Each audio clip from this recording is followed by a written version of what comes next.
everyone, it's Stephanie here and welcome back to another video.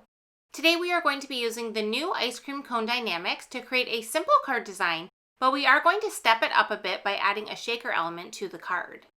The top of this ice cream cone is actually the same size as the top of our Cupcake Die-namics, and it matches the Cupcake Shaker Pouches. So you can replace the top of the ice cream cone with this shaker pouch to create a really fun interactive card. So for my design today, I'm going to feature two ice cream cones. I'm going to have this one here first, which is the base. You can see those really great embossed lines. And then I'm also going to have the ice cream on top. And then I have a second cone cut out that we're going to use for the base of the shaker ice cream cone. Before we start to add the ice cream cones, I do want to have kind of a focal area on our card panel. This is where we're going to position the ice cream cones on the finished card. So to create that, I decided to use the Circle Extraordinaire Stencil, and I'm using Peacock Feathers Distress Ink and an ink blending tool to lightly add some ink to this panel. I'm going darker on the outside of the circle and letting it kind of fade in towards the center. And when I was happy with how much ink I had on there, I just removed that stencil, and now we have a panel ready to go that we can position our ice cream cones on top of. So I'm just figuring out where I want to position them within the circle, and once I kind of had an idea, I know that I am able to cut out the top of the ice cream cone since we need to die cut this top opening in order to put our shaker pouch through that window opening. So I'm just going to position that where I want it and use a piece of repositionable tape, and I'll run this through my die cutting machine and cut the top area out.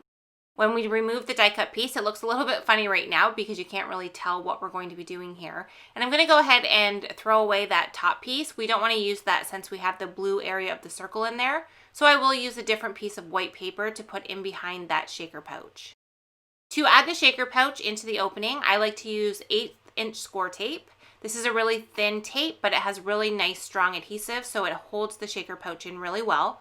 So I just put it all the way around that window, and then I just kind of lay the shaker pouch onto my work surface and lay the panel directly over top to put it inside that window. And then I just press down really firmly to make sure I have that held in place. For the white piece that we're going to add in behind the shaker pouch, I did add a little bit of pink ink just to give it a little bit of color. I didn't want to have it completely stark white, so I decided to add just a little bit of color that you'll see in behind the sprinkles once we add those in. So now that I have the back panel ready, I took the same score tape and I put it all the way around on the back of the panel this time. And then I'm also going to add score tape around the edges of this panel that we added the ink to. I did trim it down since we didn't need it to be quite so big.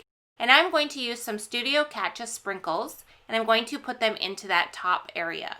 This is going to make it look like we have sprinkles on our ice cream cone, but we're going to get that really fun interactive effect where the sprinkles actually shake around.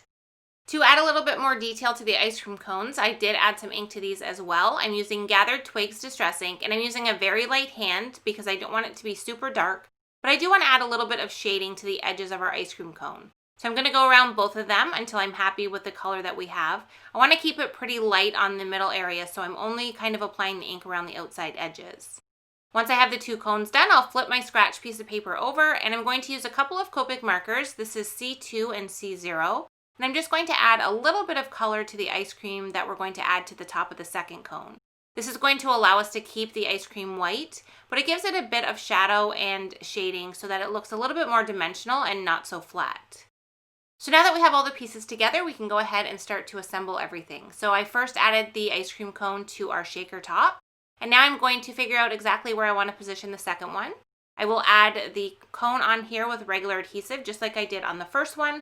And then I decided to add a little bit of dimension to the top of the second one. So I'm going to use some foam adhesive on the back of this, and then I will adhere this directly on top of that second cone. Now, once I get this adhered, I decided to get a little bit crazy and add some more sprinkles to the card, but not in the same way we did the first one. I wanted the ice cream cones to match, and I wanted this dimension from the sprinkles. So I decided to take all of these little tiny sprinkles and use my tweezers, and I just added a little bit of glue to a scratch piece of paper, and I just dipped the sprinkles into the glue and then very carefully adhered them onto the ice cream. This did take a few minutes to do since they are so small, but it was totally worth it. I love the final result. I love that they perfectly match, but we have a different look on each of them, and we have this really fun dimension by adding those actual sprinkle little pieces onto the ice cream. So now you can see our two finished ice cream cones. We have the shaker sprinkles, and then we have the individual sprinkles as well. Now for the sentiment, I decided to use this sentiment from the All the Cupcakes stamp set. And it is a 2-layer sentiment. So I didn't want that on this card. I wanted to create 2 separate sentiment strips. So you have seen me do this before. I am going to just cut this apart. You can easily mask this if that's what you prefer, if you don't like to cut your stamps. But I don't mind cutting them at all. I can easily position them back together if I want to use them as they were intended, or I can use them individually like I'm going to do here. So what I'm going to do is I'm going to put both of them onto an acrylic block and use Versamark ink to do my stamping. I have a piece of black cardstock and I've put some anti-static powder on there to prevent the embossing powder from sticking where I don't want it. And then I just went ahead and stamped those sentiments directly on there. I'm using white embossing powder and adding it on top of the stamping, and then I'm going to go ahead and heat set that with my heat tool. And this will give me 2 embossed sentiments that I can easily trim down into strips, as you can see here. So now we have I Hope Your Birthday is Sprinkled with Happiness, which perfectly coordinates with our really fun sprinkles on our ice cream cones. I added some foam adhesive on the back of each of these sentiment strips, and now I'm adding them onto the card and kind of adding them on an angle. I wanted to give this card a really fun and playful look. I usually like everything perfectly straight and lined up, but I love the look of these on this card design. And then to finish off the card, I mounted the panel onto a ripe raspberry card base, and then I added a few clear sequins in the area around the ice cream cones, and I'm using some Stardust stickles to fill in the sequins and also add a little bit of glitter to the top of that second ice cream cone. And that is going to complete our fun festive birthday card for today. We have this really cool shaker element, and then we have the coordinating ice cream cone that has the individual sprinkles as well. I hope today's video gave you some ideas on ways that you can use the Cupcake Shaker Pouches with both the ice cream cone and the cupcake die. If you did enjoy today's video, I would love it if you would give it a thumbs up, and please make sure to subscribe so you're notified of future videos. As always, I appreciate you being here, and I hope to see you again soon. Thanks so much for watching.